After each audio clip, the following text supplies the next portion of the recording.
अस्सलाम वालेकुम वरहमतुल्लाहि वबरकातुहू। कैसे हैं आप? अल्लाह के फजल से ठीक होंगे, खैरियत से होंगे। ये कहानी एक अमीर लड़की की है जिसने अपने कीमती चीज एक गरीब लड़की को दी। क्या है वो कीमती चीज? चलिए जानते हैं और पूरी कहानी सुनते हैं।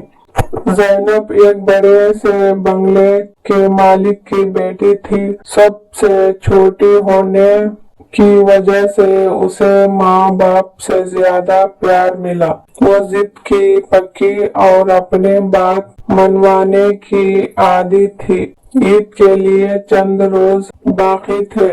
उसी वजह से ज़ैनब ने खरीदारी शुरू कर दी। ज़ैनब ने अपनी सहेलियों से एक शर्त लगा रखी थी कि वो इस ईद पर सबसे ज्यादा खूबसूरत और अच्छी नजर आएगी। ज़ैनब अपनी फूफी के साथ बाजार गई और एक महंगी फ्रॉक खरीद लाई। दूसरे दिन फिर बाजार गई और बच्चों वाली साड़ी ले ली। इसी तरह ये सिलसिला एक हफ्ते तक जारी रहा और ज़ैनब ने अपनी पूरी अलमारी नए कपड़ों से भर ली। जबकि अम्मी आराम तलब खातून थी, उससे बाज परस करने वाला कोई नहीं था। इसलिए ज़ैनब ने हद से ज्यादा शॉपिंग कर ली। उसकी पूरी कोशिश थी कि शर्त सिर्फ वही जीते और अपनी सहेलियों पर वाप जमाए। ईद आने में 3-4 दिन रह गए थे और ज़ैनब के बंगले में एक पुरानी मुलाजिमा काम करती थी। उसकी एक बेटी थी जो ज़ैनब की उम्र की थी। उसका नाम अक्सा था। उसकी माँ ने उसे एक सरकारी स्कूल में दाखिल करवाया हुआ था, वो कुछ पढ़ लिख जाए।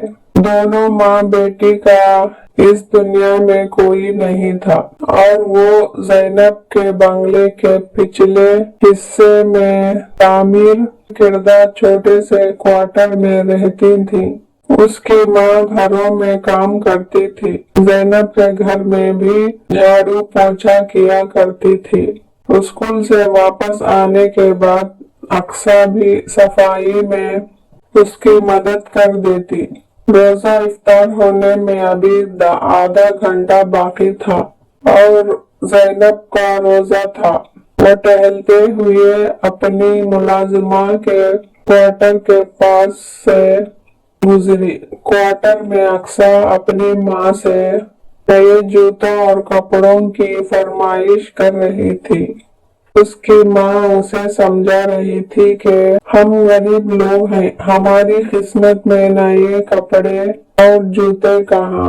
2 वक्त की रोटी नसीब हो जाए तो वही हमारी ईद है। अक्सा ये सुनकर रोने लगी तो माँ ने उसे झूठी तसल्ली दिलाई कि वो कुछ करेगी। ज़ैनब को ये सब देखकर बहुत दुख हुआ। इफ्तारी के बाद ज़ैनब ने अपने लिए खरीदे गए कपड़ों और जूतों में से एक एक जोड़ा निकाला और अक्सा की माँ को बुलाकर बोली, माँ जी ये रख लें, मेरी तरफ से आपकी बेटी के लिए ईद का तोहफा है और अक्सा को मत बताना कि ये मैंने दिया है। उसकी माँ शुक्रिया भरे अंदाज में उसका माथा चूम लिया और ईद वाले दिन ज़ैनब की सहेलियां उसे मिलने आईं तो उसे देखकर बहुत हैरान हो गईं। क्योंकि वो एक सादे लिबास में नजर आई तो सहेलियों के पूछने पर उसने उन्हें सारा वाकया सुना दिया। उसकी तमाम सहेलियों ने उसके जज्बे को सराहा और उसे शर्त की फतह करार दे दिया। साथियों, हमारे आसपास यकीनन कई ऐसे बच्चे होंगे जो हमारी उम्मीदार के मुंतजर हैं। हमें चाहिए कि उन सबको अपनी ख्वाहिशों में शरीक कर लें ताकि ईद की हकीकी खुशी मिल सके।